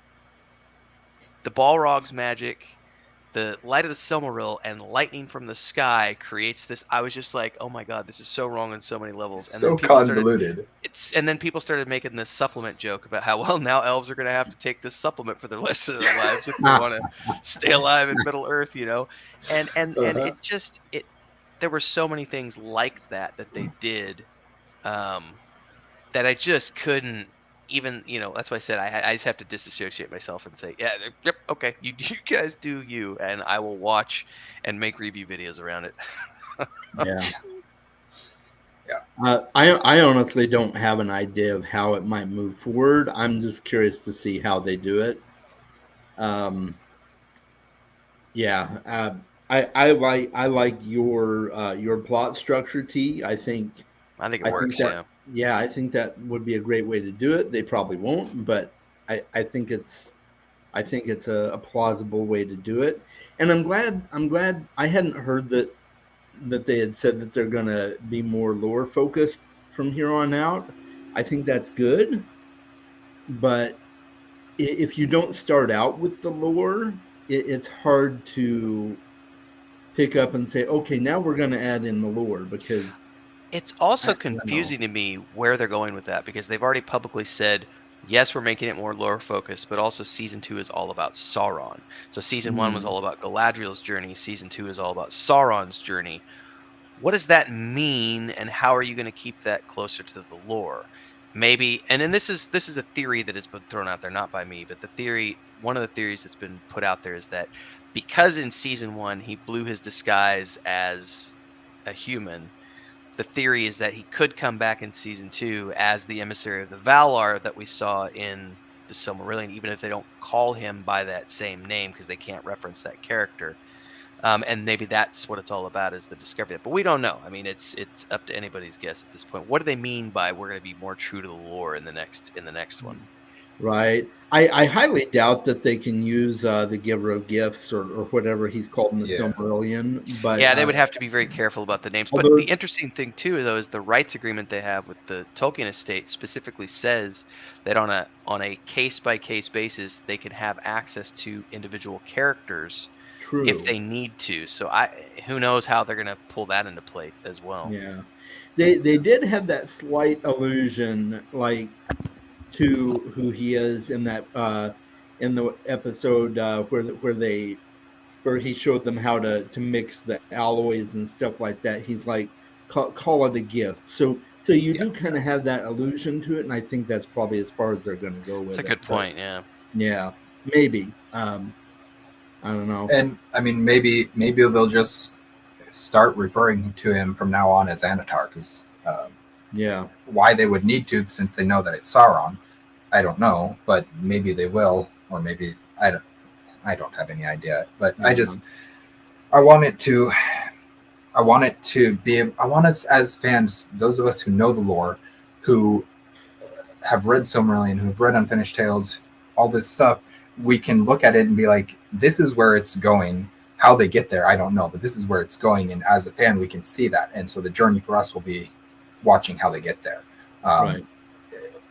I don't think they, as showrunners, want that. I think they want nobody to know where it's going, except for the fact that we predicted everything in season one. That was So the really annoying thing about season 1 is they kept trying to pull the mystery box thing, and it's like, you're not fooling anyone. Like, everyone who's watching this show is a Tolkien fan at this point. Like, they weren't pulling in that many young audience members who had never read that. Like, when they polled the original audience, it skewed heavily towards older, which means people like myself and you, Dancy, like coming in, and we're older individuals, and so we've probably seen Peter Jackson's films and read the books, and so we know where things are going. I don't know that there were that many people who actually went into that and watched it and were like surprised with the Sauron reveal, because I think most people were like, we called it in episode 1. It was like, there's way too many hints. Every freaking time he walks by a forge, he's like, hey, and it's like, come on, like, how heavy-handed do you have to be with these little, red herrings that you're throwing out there for those types of things? They're not fooling anybody. And that's a tricky thing, because when we know where they're going and we know what they have to do to get there, it's very hard to surprise the audience with anything. And I don't think they should waste the time doing so. I think that's one of the things I loved about Peter Jackson's approach was he didn't waste a lot of time on creating things that weren't in the book. There were some cases of that, but it was very more in the minimal. Hobbit. Yeah. Right. It was definitely more in the Hobbit. Like, I still have such a hard time with Radagast's giant bunny sled. Like, that drives me nuts every time I watch it. I'm like, no, that's not the Radagast I remember.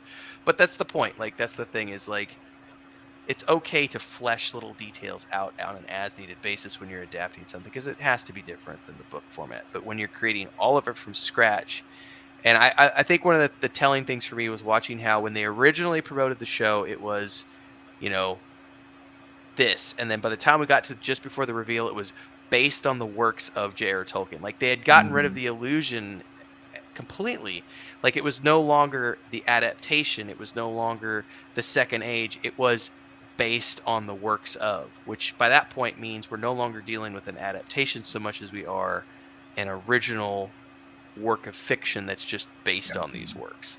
I mean, you can say the same thing about Shannara Chronicles or Wheel of Time. They're all based on or the Sword of Truth the series. works of. This was way better than Shannara. I'll give it that. Shannara, I like Shannara. I like that show.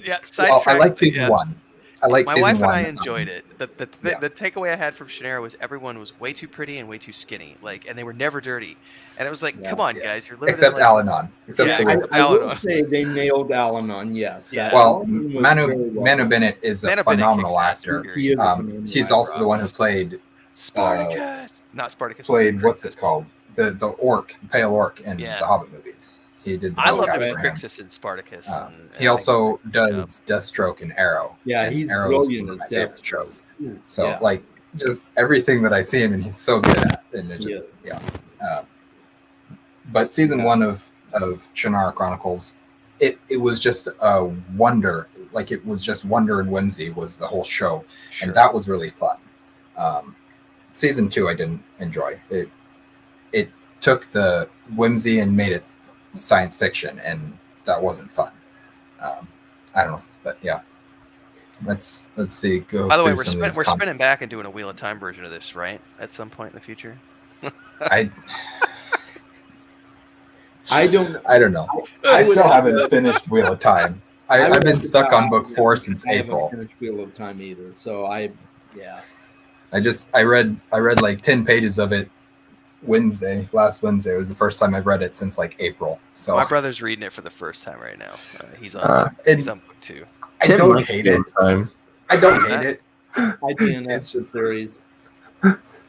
It's just so far it hasn't taken. Well, book 1, I loved book 1. I loved the fact that it was, this is Tolkien, and I'm not afraid to show my inspiration and my appreciation for Tolkien.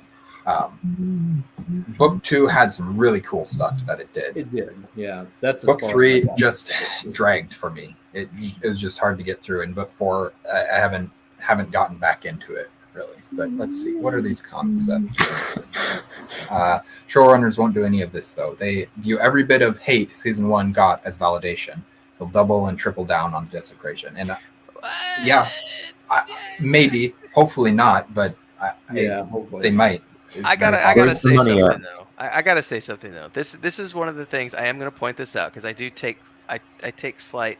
I don't want to say personal offense, but this is one of the issues I have. Somebody was saying earlier, should I pay attention to the reviews?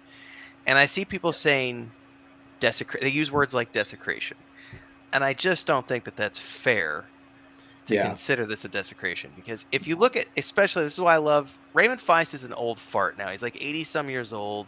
He's been writing forever, but I follow his Facebook page because I love the Rift Force saga, and he has some brilliant insight into adaptations and what goes into them. And he had some very good commentary recently about, because people had a bunch of outrage because of Rings of Power, and when people found out that the Rift Force saga was getting adapted finally, they were like, oh my god, they're going to ruin it, they're going to make it woke and all this other stuff. And he was like, whoa, you all need to just calm down right now, because here's the thing: no one sets out to make bad television, because millions of dollars are being invested into these projects. The people that they choose to put in charge of these shows either had a really good pitch, or they are someone who has done something that resonated with the money people, that makes them confident that that person is going to be able to provide the right skill set to create an adaptation that people are going to want to watch and see and enjoy. So I think it's not quite fair to assume that they're going in and desecrating something because they want to.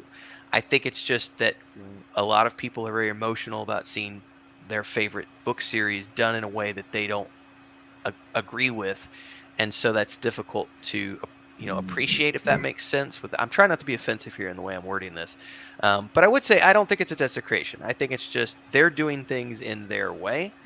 I don't agree with it. Like, Galadriel is not a sword slinging, warrior princess. For me, that's not the way I would have portrayed her on screen. They did so. I don't agree with that. I don't like it. But at the same time, I'm not the one putting, $1 billion into this project and having these episodes cost 70 some million dollars per. I don't get to have a call in that. It does make me wonder how Payne and McKay got put in charge of the show, though. I can tell you exactly how they get. If you watched read any of the interviews and everything else, they had a very good reputation as script doctors. A lot of the things that they worked on got put into production, and even though they were uncredited on some of those things as well, but they were a powerhouse duo inside of J.J. Abrams' studio. And a lot of people like to give J.J. Abrams a lot of hate, and for reasons that are unknown to me. Go look at the back catalog of television that Bad Robot has produced over the last 30 years, and it is award-winning television out the wazoo. They do not have a lot of failures in there. There are a handful. But Payne and McKay were a part of that machine, and they were a part of the crew that got things done. And a lot of assumptions have been made about how, J.J. Abrams got them the job. That was not the case. Those guys pitched like everyone else did. They pitched. Their pitch caught the interest of people higher up, and the call that Abrams made was, yeah, these guys do good work. They're reliable. They've been here for 10 years. They've done this. Yeah, they're good. They know what they're doing. Like, they would be capable showrunners if you wanted to put them out the position. But they've talked about it in an interview where they said it was a campaigning process, like a presidential campaign, where they had to go through, I think they said 7 or 8 different meetings, and each pitch meeting was more and more intense. They met with Simon Tolkien and the Tolkien estate. They met with the lawyers. They met with HarperCollins. Like, it was a 8-month long process of them pitching. At the same time, you've got the showrunners of Game of Thrones are pitching. You've got Netflix pitching. You've got all of these showrunners are pitching to the Tolkien estate. And at the end of the day, Payne and McKay's version of what they pitched was the one that rose to the top and was chosen. Now, whether or not they can deliver on that is another question entirely, because it's one thing to be very passionate about a subject I can say this because I've been a public speaker for a good chunk of my career. It's very easy to say something, right? But then when you go to do it, people will take away an interpretation of what you said. And when you deliver that thing, it might be different than the interpretation they had in their head of what they thought that you said 2 years ago. And they look at that and go, wait a second, that's not exactly what we thought we were getting. And so I think that's always a danger in this kind of scenario. But they are obviously good enough at their jobs to have gotten into that pitching process in the first place and rose up to the top. So I always like to say that in Hollywood, you can look at anybody out there that's been in the industry for 20, 30 years, and they will tell you that for every hit that they're associated with, there's 10 years of working in the dark with nothing. Because you're writing failed pilot episodes, you're producing failed pilot episodes, you're shooting 3 episodes of a season that you hope is going to get 20, and then it gets canceled mid-season, and then suddenly, I was just reading an interview with Anna Torv recently from Fringe and Last of Us. She was talking about that exact process of like working in the dark, of canceled pilots and 3-episode shows, and finally getting to Fringe and getting recognition, and then back into obscurity, working on these little bit parts, and then back into the spotlight again on Mindbenders or whatever it was. Anyway, I digress. That's the long version of the Payne and McKay thing. I rambled. Sorry. No, that's good. Can get through the rest of these comments here. The only way to course correct is to discard season 1 completely. Just keep some of the sets, and they'll never do that. Yeah. If you wanted something that people really enjoyed from start to finish, that was widely enjoyed, not just a handful of people, then yeah, that's about the only way to do it. But I'd still hope that they can do something that's not too bad. All right. I think your earlier point is excellent and central. None of this changes Tolkien's legacy, and yeah, I still very, very much agree with that. It's kind of hard to think that way sometimes, because you see the importance, or the how the reception, I guess, of certain projects like Lord of the Rings or like Harry Potter, and how well those movies are received, and you think that tarnishes the legacy of, or improves the legacy of the writer, but it really doesn't. It just, sometimes our minds have a hard time grasping that concept, that the two are still separate. They're related, yeah, they tie together, but they are separate, and it's hard to do sometimes, but yeah. See, Steve agrees Shannara season 1 was good. I liked the Sword of Truth series as well. A lot of people hated the Sword of Truth series because it was nothing like the book, but I just loved it because it had fun characters, and it was all the people who worked on Hercules and Xena. So I watched it as a campy. It was like a campy version of Sword of Truth. It was not really like the characters from the book, and I had fun with it. But I know some people are like, "No, it's not the book. It's the worst show that's ever been made." Oh, it was fun. Sean says, after hearing what you all have said so far, I don't think I want to invest any time watching the series. I'm good with what Peter Jackson did. And that's fine. Yeah, it's perfectly fair. It's if you're able to get that, make that decision based on what 4 random people are saying, then that's great. There's nothing wrong with you hearing us and saying, yeah, we don't want to do this, but there's also nothing wrong with us saying that and saying what we're saying, and you say, you know what, I still do want to watch it. I want to give it a chance for myself. And I think George R. R. Martin had a good way of saying it, because J.R. Martin is not a stranger to controversy because of some of the things that he puts into the Game of Thrones books, in particular Song of Ice and Fire. We've got incest, we've got violence, we've got just stuff that it's dark, nasty, grimdark.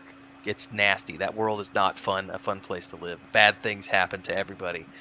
And he talks about the controversy of when people see it on the screen, they have all these opinions, and he's like, watch it or don't watch it. It's up to you.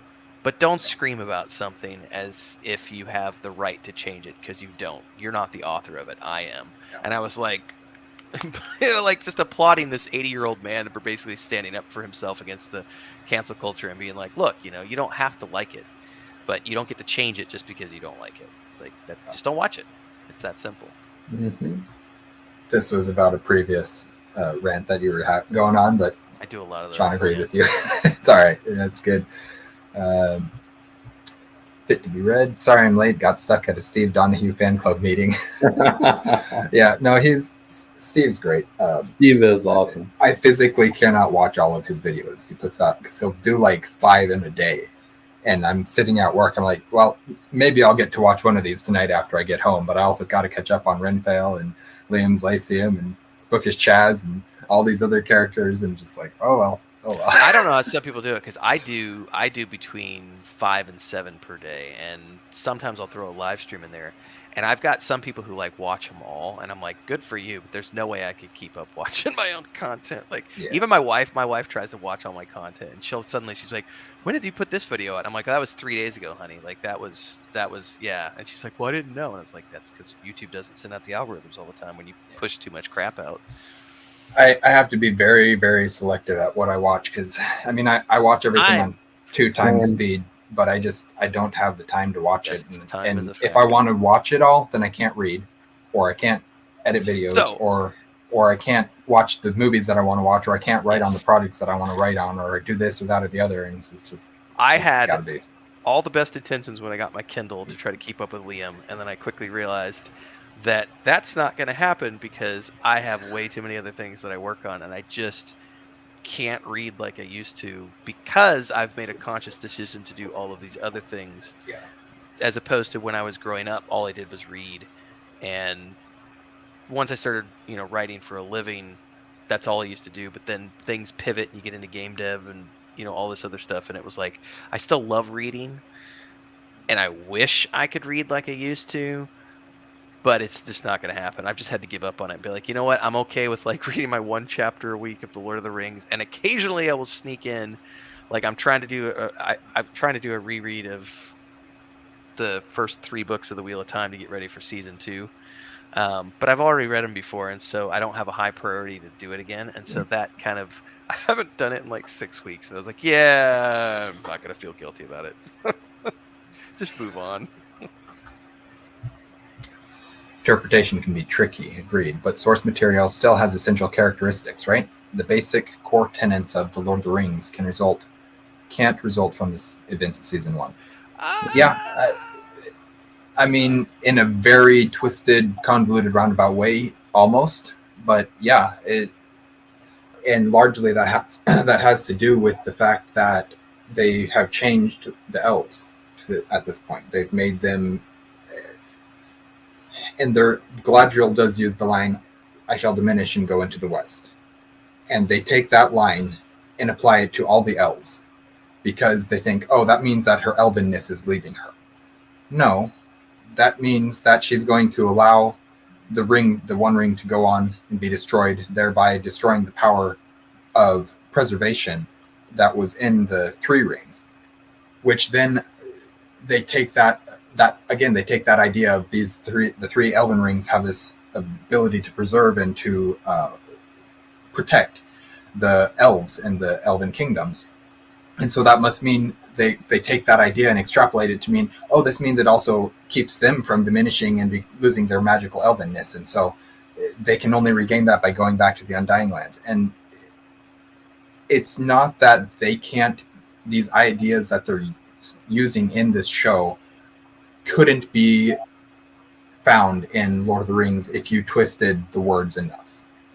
But it's it seems like they're twisting them so much to get them to, it seems like they come up with an idea and go through every single line of Tolkien dialogue and see, okay, how can we twist this line of dialogue to fit with our idea over here?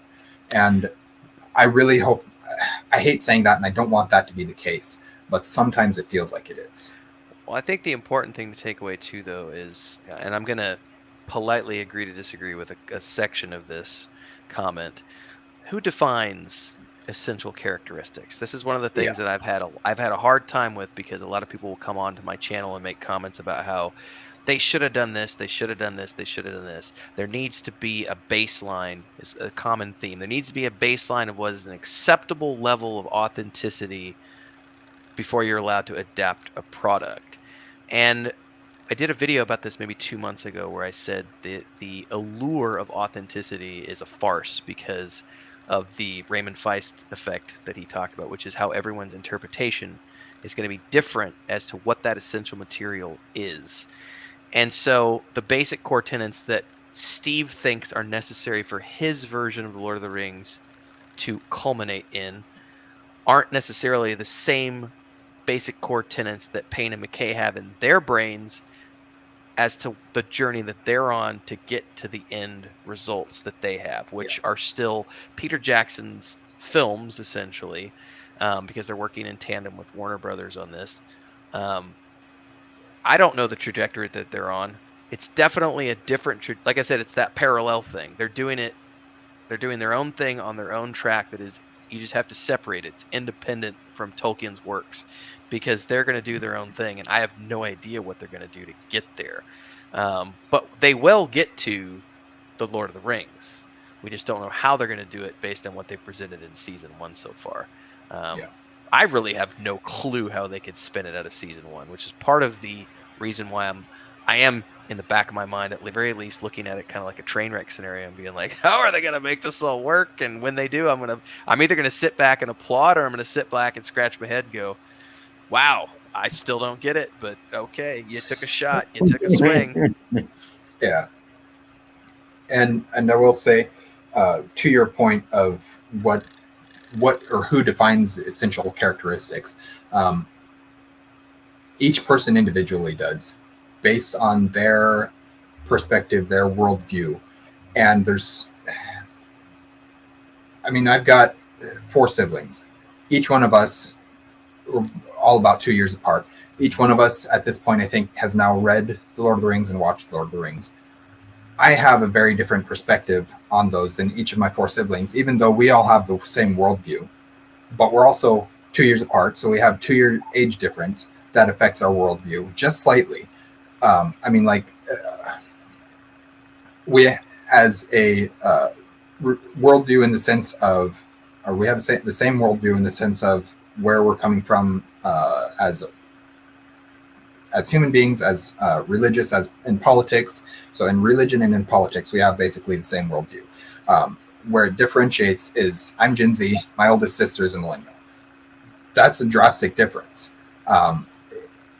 And so there's things like that tie into who defines essential characteristics. And it all comes down to each individual person reading into it based on their personality, their worldview, their way of thinking. And it's the way it's going to be, and we have to accept it. Oftentimes there are similarities, like Liam and I have very similar opinions and thoughts on what the essential characteristics of Lord of the Rings would be. And I suspect all 4 of us here do. There's probably have common very ground similar. between all of us for sure. There's probably common ground, but I guarantee that they're not exactly the same in every little detail. And so that's important. I am trying to wind down here because I know we don't want to go too long, but there are some more comments here that I'll continue with. Sarshanar will now be Phaedroth and Dune. I like Austin Butler. I didn't like him at first. I didn't. So I first saw him in Arrow again. He was in Arrow, and then When did he show up in Arrow? Season 3. He was Really? assassin. Oh, really? That's how Bulls. Okay, Yeah, I don't remember that at all. Was he like a bit piece? Very minor character Okay. for 1 season, and then he's gone. Yeah, and he dies or something like that. But I didn't like him in that show. I didn't love him in Shannara. I liked the main girl of season 1. I liked that also had, what's his name? Gimli. Actor who plays Gimli. John Rhys Davies. Yeah. Davies is great. He was so it was the surrounding characters of Shannara that made me like it more than Austin Butler. But then he just did Elvis biopic, which I haven't watched yet, but based on the trailers alone, I know that he's phenomenal. I loved him in Once Upon a Time in Hollywood. He played a really I haven't watched that one yet either. Oh man. But he's just it was good. Like everything that I see him in, or even He's trailers gotten better. for scenes for him, you just like, man, this guy is so good now, and he's really put he's himself front runner into the for craft. so much now. And I am excited to see him in Dune. I think he's gonna. I'm not excited to see Florence Pugh in Dune. For some reason I don't like Florence Pugh as an actress. That's just a personal opinion. You guys don't have to have it, but she's going to be Princess, whatever Irelai or whatever the princess's name is. Irulan, yeah. Yeah, I'm I not really don't know if I excited can for see that. her as Irulan, honestly. But I am excited for Austin Butler. I think he'll do, if nothing else, he'll do an interesting job with it, because he'll have his take on the character for sure, and that's cool to me. I don't know how Chaz finds time to do so many interviews live. Yeah, I'll see you do it live with somebody or chatting with friends. I think is that what you call them? Yeah, Chaz and what's friends. your Chaz and friends? Yeah, and I just I see him. I'm like, that looks like a fun interview. I want to watch that. I'll save it for later, and then I never get to it. So I've got probably 30 of them saved or whatever. Whatever. Yeah, the answer to his question is very wibbly wobbly and timey wimey. So I don't know if I could really answer it. I'm curious if you think Peter Jackson will do other Tolkien films. I don't think he will. He's already I think it's kind of done. Yeah, he's done. I think Tolkien has stayed at least for the next several years, probably until this current generation dies out. I know he's at least peripherally anymore.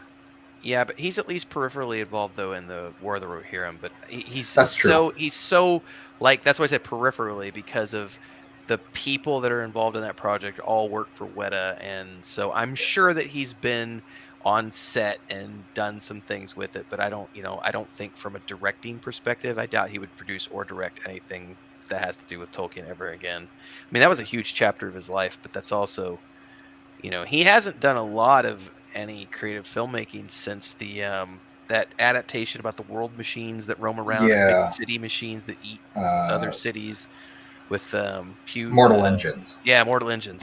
I think that was the last film he did, because beyond that he's just been doing like the documentary restoration projects. He did the documentary, was a great documentary, World War II one, and then the Beatles one. Yeah, the Beatles one. But he hasn't. I don't think he's. I don't know. I don't follow him that closely.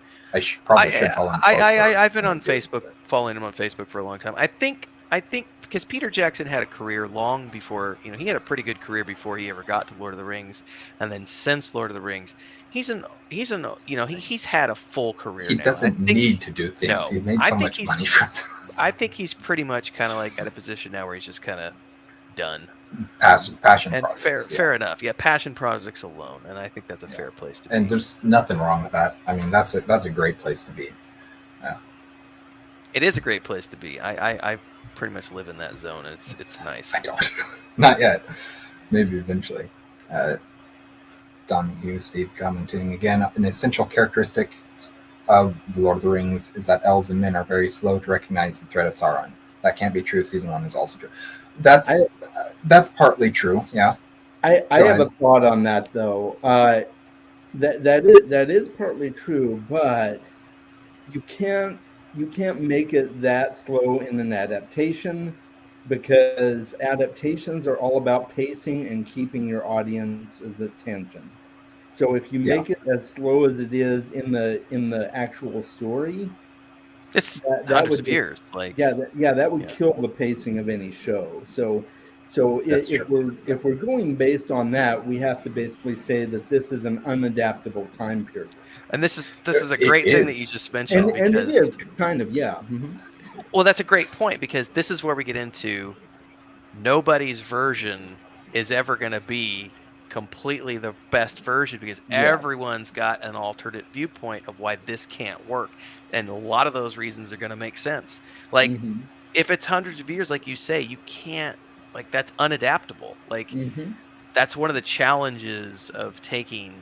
I think it's much easier if you're working with small scales, because when you're dealing with something that has several thousand years of time that happen, man, for my money, I would not want to be the person who adapted that. I just wouldn't. Like, well, there's just too much. I mean, not without the rights to the Silmarillion. If I had the rights to the Silmarillion, that's another story. It would be a lot easier for sure. But the way that I would have approached it, no, I wouldn't have approached it if I didn't have the rights to the Silmarillion to start with. But if I had to, with exactly the parameters that they have, I would have made the show about the elves, because a major theme Throw away the in Tolkien's Harfoots. world. Yeah, the major theme in Tolkien's works is the first 2 ages are the time of the elves, whereas the 3rd age is a bridge between the time of the elves and the time of men, and then the 4th age going forward is the time of men I thought leading it was up the to time of the current. orc. Time of the orc is here. Then he promptly got killed. So, but so I would have taken that time and followed. I mean, yeah, thousands of years of history would have had to pass, or hundreds of years at least, and you would have seen kings of Numenor rise and fall, but you'd still have this through line of Galadriel and Elrond and Gil-galad and Celeborn and Círdan. And They still had a ton of That's characters. 5 characters right there that you could have used as the main characters, all of which have plenty in the appendices that could make stories from. And still tell the story of the creation of the Rings of Power and the lead up to the Last Alliance into the 3rd age. Like, I'm still on board for the young Aragorn show, man. Like I will watch that. When I could be. Out. It could be if it's good. If it's not, then I don't want it. Sean just wishing on his part in terms of the Peter Jackson doing more Tolkien stuff, and then Steve here. But surely the corruption and downfall of Numenor could be done tightly in 5 seasons, especially since the most central characters live for centuries. Exactly what I was saying. You tell the story, you follow it with. I mean, you started at the beginning. You start season 1 at the beginning of the 2nd age with Elros being king of Numenor, and his brother being Elrond, who is an elf. And you see the character work that you could do with that, then seeing his brother grow old and die while he's still in the prime of his life. Elrond, and you don't even have. And it's one season. Season 2, you do a different cast of humans. Season 3, you do a different cast of humans. Season 4, you do it. Season 4, I would do young Elendil, and season 5 would be old Elendil, with his sons being the main human characters. But then Elendil dies at the Last Alliance of Elves and Men. Like, that's kind of how I would split up that 5 seasons type thing. And this would be me starting from the beginning, and I have that same similar sort of treatment that I gave of where are we going forward from here type thing. I think also you could take even a tighter storyline and throw out the idea of even talking about the ring whatsoever, and you just make a show about the fall of Numenor. Yeah. And boom, you got 3 seasons, 8 episodes each, and you tell that story, and that's it. You don't even touch the One Ring. You just get to the overthrowing and the falling of the island. Yeah, Liam, chop chop. It's probably my fault because I talk way too much and I talk over people when I get excited. Almost the same. No, it's been good. It's been great chatting with you guys. I really appreciate you all coming on and taking time out of your day. It's been good. We should try after season 2, since we've all said that we're going to watch season 2. We should try and get back together. It doesn't have to be on my channel. It can be on one of you guys if we want to. Sure. But get back together and see how we're feeling. Then maybe Ryan will be able to join us, or some other people. It's going to be a bit too, because that's not even going to be out till next year. So yeah, it's true. They're going to be filming all this year, and then post-production, and then I assume we'll start getting, if they follow the same timeline, we'll start getting some press at the end of this year leading up to the Super Bowl trailer, and that'll lead into a spring, summer, some sort of release in mid-late. Yeah, we could all watch the D&D movie. Talk about that. I do want to watch that. I'm going to be watching it. Even though I know nothing about D&D, I do want to watch it. Show. I'm going to watch it. Set in the Forgotten Realms, so, I mean, it looks fun. So will we get an appearance of Drizzt? In the show, I bet we will. I bet we do in the show.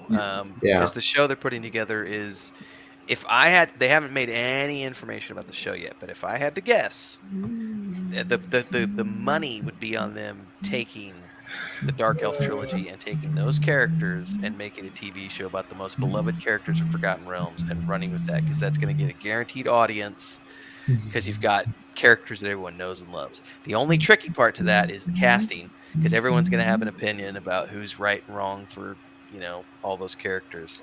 Yeah, they're going to have a mess with Drizzt, man. Just cast Keanu Reeves. Everybody loves him.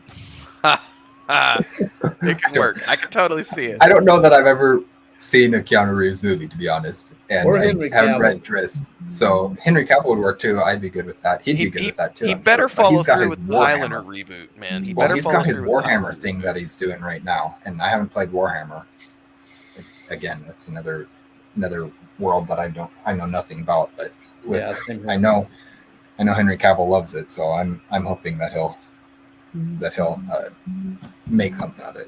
But, well, thank you guys for everybody who's watched or commented throughout the stream. We really appreciate the discussion. I know. Yeah, this has been great. I get the feeling that Steve Donahue has some feelings about the portrayal of Galadriel in the show, and I've tried I think to we all those do. feelings deep down. Honestly, that's part of the reason why I wanted to wait. I only wanted to wait about a month after the show ended to have this stream, and it ended up being about 3. But that's all right. The show, it could have been way worse, right? It could have been. I mean, throughout the whole show, I was like, well, it's still better than Wheel of Time. So that was my thought as well. So, at least the orcs are afraid of the sunlight. Okay, like that's positive. The orcs looked great. Well, it's the same team that did the films, so that's why it's Weta. But I always tell people the one thing that the show did that you have to give it credit for, and this was in the report that they just released the other day. The show brought more people to Tolkien, regardless of what happened with the show, regardless of your opinion of the show. At the end of the day, the books have sold record numbers of copies this year, and that alone should be a reason to celebrate the Rings of Power, even if you didn't personally enjoy it, because it brought more people to Tolkien. And at the end of the day, that's the most important thing, which is why I will always back it, even if I don't agree with the decisions the showrunners are making. I did not know that. I'll drink to that. Yeah, absolutely. Yeah, and all these adaptations, they ultimately bring more fans, more readers of the books. Like Game of Thrones did that.